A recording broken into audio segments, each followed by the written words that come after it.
Hello guys, तो कैसे हैं आप सभी लोग। स्वागत है आप सभी का लूसीफर एक्सप्लेन चैनल में। A very special heart warming thanks to Adarsh Raj for joining Lucifer gang leader. तो चलिए स्टार्ट करते हैं। लास्ट एपिसोड में अपन सभी ने देखा था, उन लोग के जाने के साथ ही हम देखते रिसेप्शनिस्ट बोलते प्लीज मैं माफ करना। ये लोग ऐसे एडवेंचरर है जो कि बार बार लगातार थंडरस्टॉर्म कैनियन में जाते हैं। उन लोग के वहाँ पे जाने की वजह अपने फादर को ढूंढना है जो कि थंडरस्टॉर्म कैनियन के अंदर ही खो गए थे। पर यहाँ बेकार बात यह, जितनी बार भी ये लोग एडवेंचर पे जाते हैं ये लोग बहुत ही इंजर्ड होकर वापस आते हैं, क्योंकि वैसे भी यहाँ पे ये उनका बीच इतना पावरफुल नहीं है। तो इसी वजह से इन लोगों से टीम अप करने से पहले तुम लोग ध्यान रखना, क्योंकि तुम लोग जितना सोच रहे हो ना ये लोग इतने पावरफुल नहीं है और शायद से ही काम आ पाएंगे। लेकिन यहाँ पे सारे के सारे लोग इनके बारे में जानते हैं, इसी वजह से इनके साथ में कोई भी टीम फॉर्म नहीं करता। तो इन लोगों के जो टारगेट होते हैं वो सिर्फ नए लोग होते हैं, जैसे कि तुम बने। पर वो लोग दिल के बिल्कुल बुरे लोग नहीं हैं। वो लोग भले तुम्हें फोर्स करेंगे टीम फॉर्म कर लो, और साथ ही में वो लोग काफी केयरिंग भी है और अपने टीममेट का काफी ध्यान भी रखते हैं। और जू फैन को ऐसी चीजें काफी पसंद है, इसी वजह से जू फैन बोलते मुझे कोई फर्क नहीं पड़ता इन लोग का लेवल क्या है, मैं तुम लोग को अपने टीममेट के तौर पे चूज करता हूँ, मुझे कोई भी दिक्कत नहीं है। ये सुन के वो दोनों काफी खुश हो गए होते हैं। और इसी के साथ हम लोग देखते वो लोग स्पीड टॉस जाने लगते हैं। रिसेप्शनिस्ट बोल रही होती है वो आप ही सोच लो,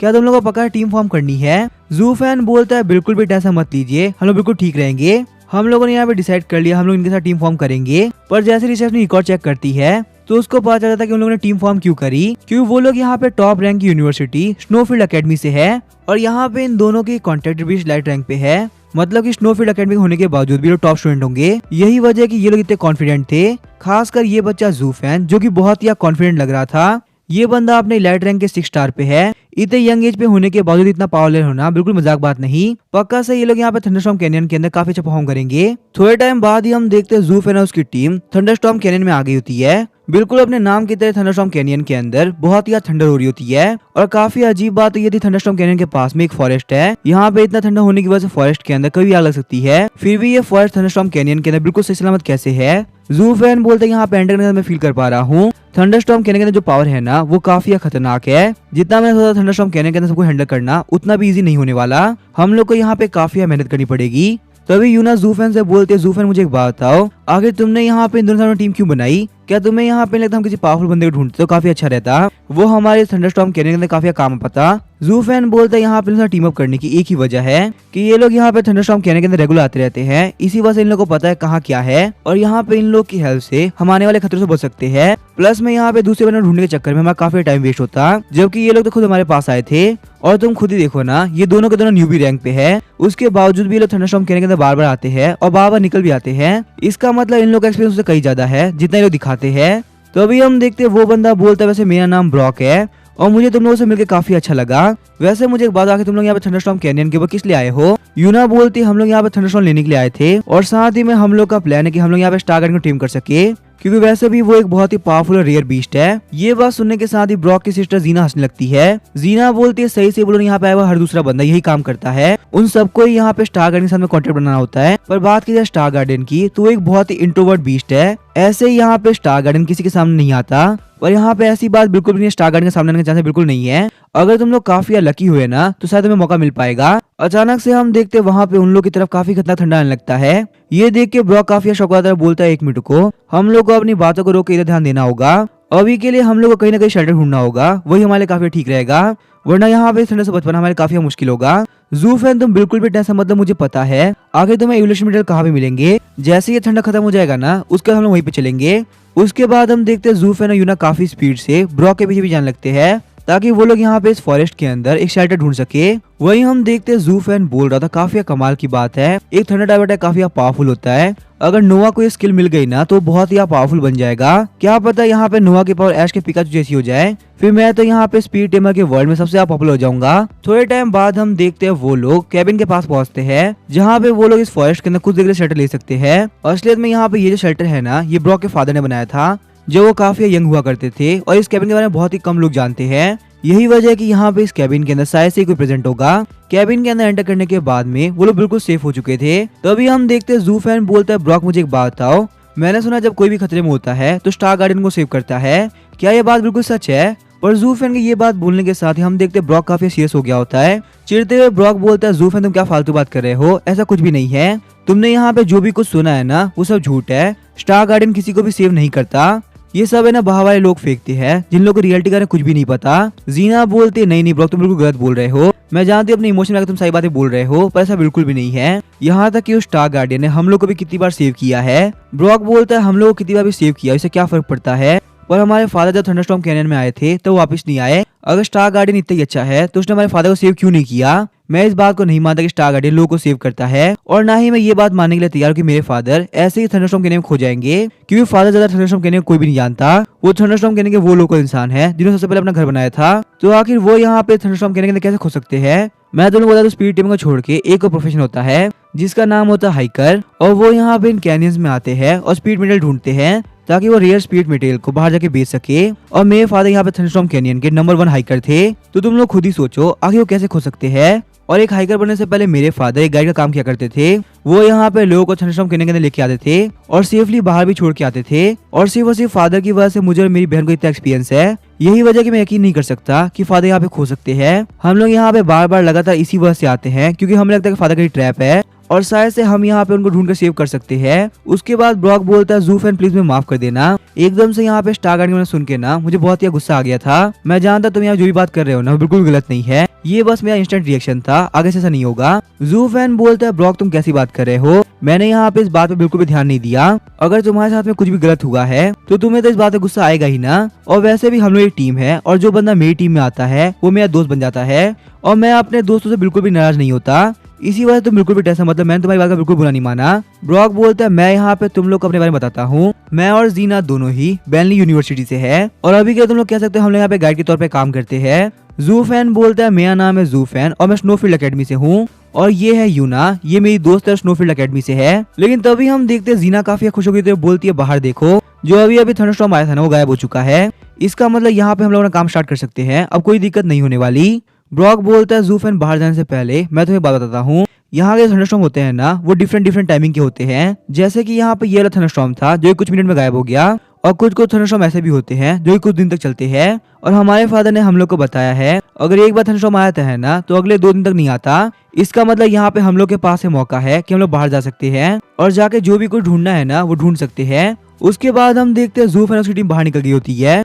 ज़ू फैन बोला तुम बिल्कुल सही कह रहे हो, यहाँ पे देख के लग ही नहीं रहा कि अभी से कुछ टाइम पहले थंडरस्टॉर्म आया था। ब्रॉक बोलता है ज़ू फैन ने काफी कमाल की बात तो ये है यहाँ पे एक थंडरस्टॉर्म आने की वजह से ज्यादातर पावरफुल बीच छुप चुके हैं, तो हमारे लिए यहाँ पे एक्सप्लोर करना काफी इजी हो जाएगा। अभी के लिए हम लोग यहाँ पे चले लाइटिंग मटेरियल को ढूंढने के लिए। लाइटिंग मटेरियल मिलता ही वहीं पे है जहाँ पे सबसे लाइटिंग पड़ती है, और मैं तुम्हें क्लियरली बता दूं यहाँ पे जो भी लाइटिंग मटेरियल मिलता है ना बिल्कुल अपने नाम की तरह ही यहाँ पे लगातार लाइटिंग आती रहती है। पहले बिल्कुल यहाँ वाले फॉरेस्ट की तरह ही वो भी एक फॉरेस्ट हुआ करता था, पर बार बार लाइटनिंग गिरने की वजह से वहाँ पे अब लाइटिंग मटेरियल्स आ चुके हैं जो कि बहुत ही आप प्रीशियस होते हैं और सारे लोग का ध्यान अपने तक खींचते हैं। हालांकि ज़ू फैन तुम्हें और यूना को काफी केयरफुल रहना होगा क्योंकि वो जगह है ना वो काफी अजीब है, अगर तुम लोग हमसे दूर होगे तो पक्का से गुम जाओगे। ज़ू फैन खुश होते हुए बोलता है ब्रॉक तुम्हारा थैंक यू, तुम लोग को यहाँ पे थंडरस्टॉर्म करने के बारे में बहुत कुछ पता है। अब हम लोग को क्लियरली फील हो रहा है हमने यहाँ पे टीम का कोई गलती नहीं करी, तुम हमारे काफी काम आ रहे हो। थोड़ी देर बाद हम देखते वो लोग उस जगह पे आगे होते हैं जहाँ पे सारे लाइटिंग मटेरियल मिलेंगे, और जैसा कि ब्रॉक ने कहा था वहाँ का सारा फॉरेस्ट गायब हो चुका था और पूरी की पूरी जगह खंडर बन चुकी थी, सारे के सारे पेड़ जल चुके थे।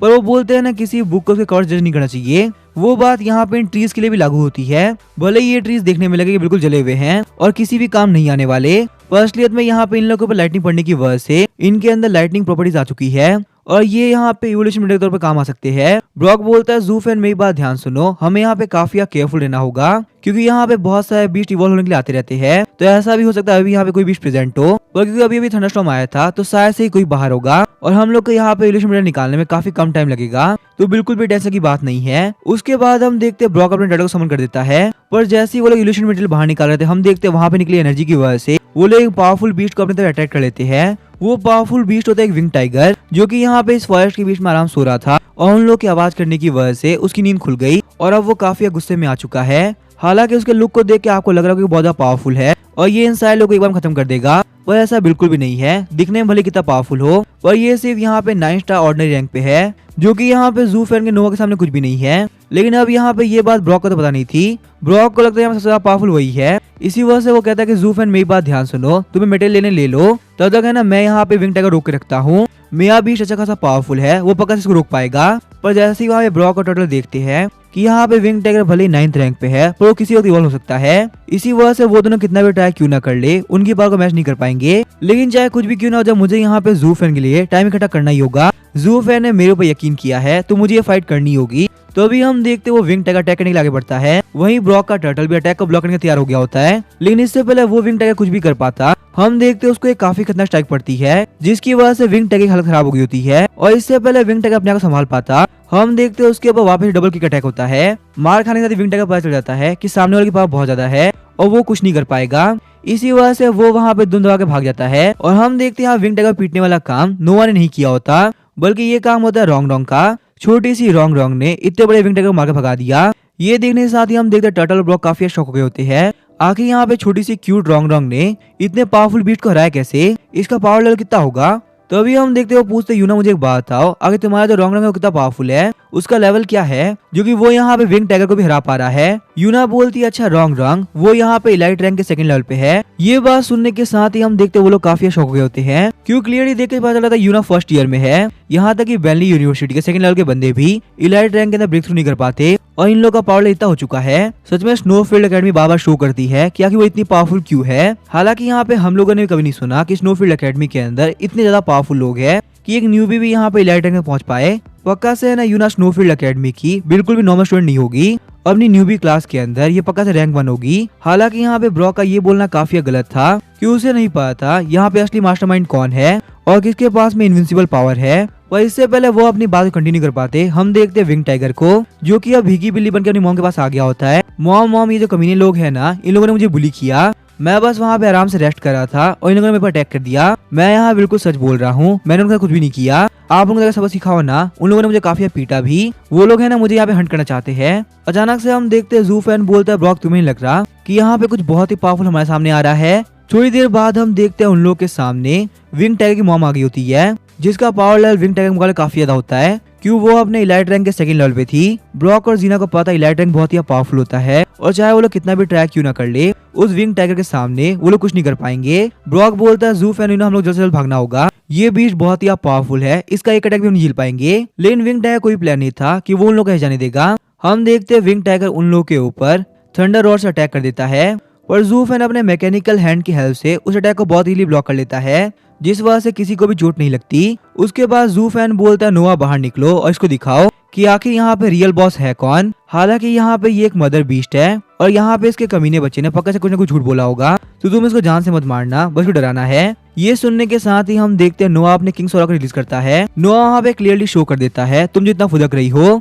एक रियल किंग के सामने आने के साथ ही ना कोई कुछ नहीं कर सकता। जैसे ही वो वहाँ पे नोआ का खतरनाक वाला फील करती है, वो काफी घबरा गई होती है और बिल्कुल अपने बेटे की तरह ही वो दुम दबा के भाग जाती है। वापिस आने के साथ ही हम देखते वो अपने बेटे काफी खतरनाक धुलाई करती है। बेकू कहीं के पक्का तूने कुछ न कुछ किया होगा, तूने आज यहाँ पे अपनी मॉम को मरने के लिए भेज ही दिया था, तो ये शैतानी के चक्कर में कभी न कभी पक्का निपट जाऊंगी। अगर आगे से कुछ भी किया ना तो मैं तो नहीं छोड़ने वाली। तुझे पता भी है मेरे सामने जो बीस्ट था वो कितना पावरफुल था, वो एक प्रॉपर मॉन्स्टर था जिसके पास में बहुत ही फियर्स हो रहा है और उसके सामने जाने की पावर मेरे पास नहीं है। वहीं दूसरी तरफ हम देखते जू फैन बोल रहा था नोआ तुमने काफी अच्छा काम किया, हमेशा की तरह सामने वाला बीस्ट तुम्हें देख के डर गया था। ब्रॉक बोल रहा था जू फैन उसका बीस्ट बिल्कुल भी नॉर्मल नहीं हो सकते, 2 स्टार इलाइट रैंक के बीस्ट को डरा के भगाना कोई बिल्कुल मजाक की बात नहीं है। पक्का से है ना इसका नोआ काफी पावरफुल होगा। जहाँ तक मैं समझ पा रहा हूँ स्नो डायवुल्फ की पावर कम से कम 3 स्टार पे तो होगी ही। ब्रॉक बोलता है जू फैन मुझे एक बात बताओ, आगे तुम्हारा स्नो डायवुल्फ है ना वो किस लेवल पे है, क्योंकि एक विंग टाइगर से डरा के भगाना बिल्कुल मजाक की बात नहीं है। जू फैन बोलता है मेरा जो नोआ है ना वो 6 स्टार पे है।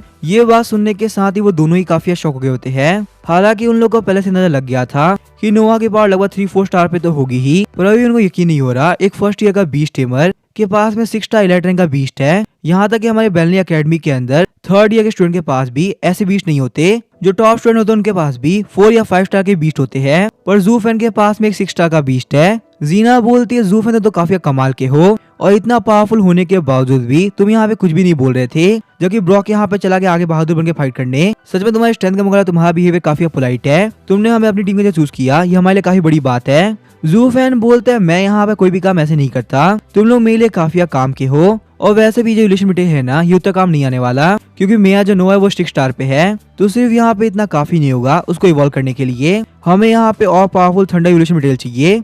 यहाँ पे जो पेड़ों की ब्रांचेस है ना, ये सिर्फ ऑर्डिनरी लेवल के बीस्ट को इलाइट रैंक में पहुंचा सकती है, पर मुझे अपने नोवा को इलाइट रैंक से लॉर्ड रैंक में लेके जाना है, तो ये ऐसे काम नहीं करने वाला। क्या तुम लोग को यहाँ पे थंडरस्टॉर्म कैनियन के अंदर कोई जगह पता है जहाँ पे हम लोग को हाई क्वालिटी के इल्यूशन मटेरियल मिल सके? ब्रॉक बोलता है ज़ूफ़ैन तुम बिल्कुल सही कह रहे हो, मैंने यहाँ पे ये चीज रियलाइज करी ही नहीं कि तुम्हारा नोवा बहुत ज्यादा पावरफुल है और उसके लिए यहाँ पे ये ब्रांचेस किसी भी काम नहीं आने वाली। लेकिन ज़ूफ़ैन तुम बिल्कुल भी टेंशन मत लो, हमें पक्का से हाई क्वालिटी का इल्यूशन मटेरियल मिलेगा। मुझे पता है ऐसे मटेरियल कहाँ मिलते हैं। अगर मेरी मेमोरी से मैं सही जा रहा हूँ तो जितना हम लोग थंडरस्टॉर्म कहने के पास जाएंगे ना, उतना ही जो मटेरियल है हाई क्वालिटी का होता जाएगा। वहाँ पे एक बहुत ही हाई क्वालिटी का थंडर मटेरियल है जिसका नाम है थंडर मशरूम। अगर वो हमें मिल गया ना तो तुम्हारा काम पक्का से हो जाएगा। इससे तुम्हारा नोवा इलाइट रैंक से लॉर्ड लेवल पे जा पाएगा। और वैसे भी यहाँ पे अगला थंडरस्टॉर्म आने से पहले ना काफी टाइम बाकी है, और वैसे भी यहाँ पे हम लोग के पास दो इलाइट रैंक के टीमर है, तो रास्ते में कोई भी दिक्कत नहीं आने वाली। और हमारे पास ये मौका है हम लोग वहाँ पे जा सके और जाके चेक कर सके आखिर वहाँ पे क्या क्या है। साथ ही में यहाँ पे ब्रॉक और जीना के लिए भी बहुत ही कमाल की अपॉर्चुनिटी है, क्यों उन लोगों की पावर काफी कम थी, इसी वजह से वो लोग चाह के भी थंडरस्टॉर्म कहने के करीब नहीं जा पा रहे थे। पर अब जो कि उन लोग के साथ में ज़ूफ़ैन और यूना है जो कि लाइट रैंक पे है, तो वो लोग वहाँ पे जा पाएंगे। शायद से वहाँ पे उन लोग अपने फादर के बारे में कुछ पता चल सके। वैसे ही पूरे थंडरस्टॉर्म कहने के अंदर सिर्फ वही जगह है जहाँ पे उन लोगों ने अभी तक एक्सप्लोर नहीं किया। थोड़ी देर बाद हम देखते हैं थंडरस्टॉर्म कहने काफी करीब आ गए होते हैं। ब्रॉक बोलता है मुझे यहाँ पे देख के लग रहा है हमारा काफी कमाल का होने वाला है, क्या पता यहाँ पे हमारी किस्मत रही तो हम लोग स्टार गार्डन में दिख सकता है। लेकिन तभी हम देखते हैं वहाँ पे एक लाइटनिंग बोल्ट गिरता है, जिसको देख के वो लोग काफी शॉक हो गए होते हैं। ब्रॉक बोलता है 1 मिनट को, आखिर यहाँ पे लाइटनिंग बोल्ट आ कहाँ से रहा है? मेरे फादर के सालों के एक्सपीरियंस से मुझे पता है आज तक ऐसा कभी नहीं हुआ। एक बार थंडरस्टॉर्म आता है फिर 2 दिन तक कुछ भी नहीं आता, तो आखिर यहाँ पे ये लाइटनिंग बोल्ट आया कहाँ से? चाहे कुछ भी क्यों ना हो जाए, मैं यहाँ पे गलत नहीं हो सकता, पक्का से यहाँ पे कुछ और रीजन है। पर इससे पहले वो लोग कुछ सोच पाते, हम देखते उन लोग की तरफ लाइटिंग आने लगती है, तो अभी हम देखते वो लाइटनिंग जस्ट उन लोग के पास आ गिरती है। ब्रॉक बोलता है मैं यहाँ पे क्लियरली देख सकता हूँ ये कोई ऑर्डिनरी लाइटनिंग नहीं है, पक्का से ये किसी बीस्ट के अंदर से आ रही है। और वो बिल्कुल सही भी था, ये लाइटनिंग आ रही थी स्टार गार्डियन के अंदर से। हम देखते हैं स्टार गार्डियन बीस्ट जो काफी कमाल की दिख रही थी, और उसको देख के क्लियरली फील हो रहा था कि वो एक बहुत ही पावरफुल बीस्ट है। और वो वहाँ पे ज़ूफ़ैन की टीम को अटैक नहीं कर रही थी, बल्कि उसकी एक फाइट चल रही है दूसरे बीस्ट के साथ में। और जो बीस्ट यहाँ फाइट कर रहा था वो थंडर फैल्कन, और उन दोनों बीस्ट का पावर लेता था कि उन लोगों के अटैक की वजह से वहाँ बार बार थंडरस्टॉर्म आ रहा था। ज़ूफ़ैन बोलता है यहाँ पे देख के लग रहा है ये लोग फाइट करे टेरिटरी के लिए, शायद से ये तो थंडर फैल्कन है ना, ये इसकी टेरिटरी में घुसने का ट्राई कर रहा है। यूना बोलती है बहुत ही अच्छी बात है कि लोग आसमान के अंदर फाइट कर रहे हैं, अगर ये लोग नीचे फाइट कर रहे होते हैं ना तो हम लोग आगे नहीं आ पाते। ब्रॉक बोला तुम बिल्कुल सही कह रही हो, और उन लोगों के आसमान में फाइट करने की वजह ये भी है ताकि वो लोग यहाँ पे थंडरस्टॉर्म के अंदर से अपनी पावर रीजनरेट कर सके और फाइट को कंटिन्यू कर सके बिना सोल पावर खोए हुए। इस मूवमेंट का फायदा उठाते हुए वो लोग आगे तरफ बढ़ने लगते हैं, क्यों उन लोगों को पता ना तो स्टार गार्डियन और ना ही थंडर फैल्कन का ध्यान उन लोगों पर है, तो उनके पास यहाँ पे थंडर मशरूम लेने का काफी अच्छा मौका होगा। आगे बढ़ते हुए हम देखते हैं ब्रॉक सोच रहा होता है यहाँ पे कुछ तो गलत है। मुझे पता है स्टार गार्डियन एक बहुत ही पावरफुल बीस्ट है, और वो बिल्कुल भी ऐसी बीस्ट तो नहीं है जो कि टेरिटरी के लिए फाइट करे। उसे पता है यहाँ पे बहुत सारे लोग आते हैं और ऐसी फाइट करने की वजह से उन लोगों को बहुत बड़ा खतरा आ सकता है, तो आखिर यहाँ पे स्टार गार्डियन काम कर क्यों रही है? मैंने आज से पहले स्टार गार्डियन को ऐसे बिहेव करते हुए कभी नहीं देखा। वैसे यहाँ पे जो भी कुछ हो रहा है ना, वो हम लोग को ऊपर जाकर पता चलेगा, वहाँ पे हम लोग को फाइट की वजह पता चलेगी, थंडर मशरूम की लोकेशन पता चलेगी, और शायद से ये पता चल सकता है कि आखिर मेरे फादर गए कहाँ। ये सब सोचने के साथ ही हम देखते वो लोग क्लिफ के ऊपर आ गए होते हैं। ब्रॉक बोलता है फाइनली हम लोग ऊपर आ गए, अब यहाँ पे हम लोग को थंडरस्टॉर्म कैनन के बहुत सारी चीजों के बारे में पता चलेगा, चलो फटाफट से आगे चलते हैं। लेकिन तभी हम देखते एकदम से लाइटनिंग आती है, और जो स्टार गार्डियन होता है ना उन लोगों के सामने आता है, वो अपनी लाइटनिंग एबिलिटी की हेल्प से उन लोगों के साथ कम्युनिकेट कर रहा होता है। बाकी सारे लोग देख काफी घबरा जाते हैं और उन लोगों को लग रहा होता है कि स्टार गार्डियन उनको अटैक कर रहा है, बल्कि यहाँ पे रियलिटी में स्टार गार्डियन ऐसा नहीं कर रहा था, वो उन लोगों को सिग्नल दे रहा था कि यहाँ पे एक बहुत ही इंटेंस फाइट चल रही है, तो इसी वजह से उन लोगों को केव में जाकर छुप जाना चाहिए। नोआ बोलता है तुम लोग बिल्कुल भी मत डरो, ये जो स्टार गार्डियन है हमारे पर अटैक नहीं कर रहा, बल्कि ये हम लोग को बोल रहा है कि हम लोग केव में चले जाएं। स्टार गार्डियन हमें जो भी कुछ बोलना चाहता है ना, मैं वो समझ पा रहा हूँ, जल्दी से केव में चलते हैं। जैसे वो लोग केव के चले जाते हैं, हम देखते हैं स्टार गार्डियन वापस से फाइट करके निकल जाती है। केव में एंटर करने के साथ ही वो लोग कुछ देख के काफी शॉक हो गए होते हैं। वो लोग वहाँ पे देखते हैं कि केव के अंदर काफी कमाल की लाइटनिंग आ रही है, ऐसा देख के लग रहा है वहाँ पे किसी ने फायर जला रखी हो। ब्रॉक बोलता है ये काम कोई बीस्ट नहीं कर सकता, पक्का से कोई ना कोई ह्यूमन है, क्या पता ऐसा भी हो सकता है यहाँ मेरे फादर प्रेजेंट हो। चलो हम लोग जल्दी चलते हैं। और काफी कमाल की बात ये थी, उन लोगों की बातें बिल्कुल सही थी। सच में यहाँ पे इस केव का जिस बंदे ने फायर जलाई थी वो उनके फादर ही थे। अपने फादर से मिलने के साथ ही वो लोग रोने लगते हैं, उन लोगों को यकीन ही नहीं हो रहा होता कि फाइनली ये मिरेकल हो चुका है। वो लोग अपने फादर से वापस मिल गए। ब्रॉक बोलता है फादर हम लोग से मिल पाए, इसकी इकलौती वजह यूना और ज़ूफ़ैन है, अगर ये लोग हमारे साथ नहीं होते ना तो हम यहाँ तक पहुंच ही नहीं पाते। तो अभी हम देखते हैं ब्रॉक का फादर बोलता है तुम दोनों का थैंक यू मेरे बच्चों का ध्यान रखने के लिए और मेरे पास सेफली वापस लाने के लिए। मैं यहाँ पे इस केव के अंदर फंस चुका हूँ और मुझे हमेशा इसी बात की टेंशन थी कि मेरे बच्चे मुझे ढूंढ रहे होंगे। जू फैन बोलता है नहीं नहीं अंकल, हम लोगों ने कुछ भी खास नहीं किया, वैसे भी आपके बच्चे हमारे दोस्त है और एक दोस्त का इतना तो फर्ज बनता है ना कि वो मुश्किल टाइम के अंदर अपने दोस्तों की हेल्प कर सके। जू फैन की ये बात सुनने के साथ ही ब्रॉक का फादर काफी खुश हो गया होता है। उनके बच्चे के इतने पावरफुल फ्रेंड्स है, ये तो बहुत ही अच्छी बात है और साथ ही में अपने फ्रेंड की हेल्प करने के लिए वो इतना बड़ा खतरा उठाने को तैयार है। उसके बाद ब्रॉक के फादर बोलते मुझे एक बात बताओ, क्या जो स्टार गार्डियन है वो यहाँ पे भी बार फाइट कर रहा है? ब्रॉक बोलता है फादर बिल्कुल सही कह रहे हैं, पर मुझे इस बात यकीन नहीं हो रहा कि स्टार गार्डियन टेरिटरी के लिए फाइट कर रहा है। आज से पहले मैंने ना स्टार गार्डियन को ऐसे बिहेव करते हुए नहीं देखा, आखिर ये फाइट हो क्यों रही है? ब्रॉक का फादर सैड होते हुए बोलता है यहाँ पे जो भी कुछ हो रहा है मेरी वजह से हो रहा है, अगर मैं इंजर्ड नहीं हुआ होता तो आज यहाँ पे स्टार गार्डियन को थंडर फैल्कन से इस हद तक फाइट नहीं करनी पड़ रही होती। अब इसके आगे क्या होगा वो हम देखेंगे नेक्स्ट एपिसोड में। वीडियो पसंद आएगा तो वीडियो लगा देना। Thank you.